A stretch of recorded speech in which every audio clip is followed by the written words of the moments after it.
দীর্ঘ 40 বছরের রাজনৈতিক অভিজ্ঞতা আর এবার সরাসরি লড়াইয়ের ময়দানে হাওড়ার বালি বিধানসভা কেন্দ্রের প্রার্থী হিসেবে নাম ঘোষণা হতেই প্রচারে ঝড় তুললেন সিপিআইএম-এর শঙ্কর মৈত্র।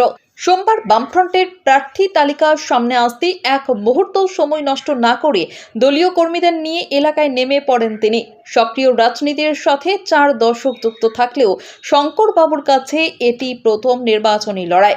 বালির প্রতিটি অলিতে গলিতে গিয়ে সাধারণ মানুষের আশীর্বাদ নিচ্ছেন তিনি।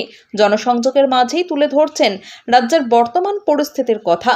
শঙ্কর মৈত্রের নিশানায় আজ শাসক দল তৃণমূল এবং প্রধান বিরোধী দল বিজেপি।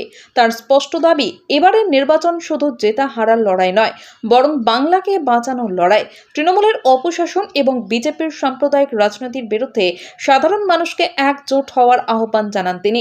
শিক্ষা, স্বাস্থ্য এবং কর্মসংস্থান রক্ষার এই লড়াইয়ে তিনি জয়ের ব্যাপারে 100% আশাবাদী। বালি বিধানসভার লড়াই এবার কোন দিকে মোড় নেবে? বামেদের এই দীর্ঘদিনের সৈনিক কি পারবেন পরিবর্তনের হাওয়া আনতে? উত্তর দেবে সময়। হাওড়া থেকে সুমন আদকের রিপোর্ট, ক্রাইম প্রেস বেঙ্গল।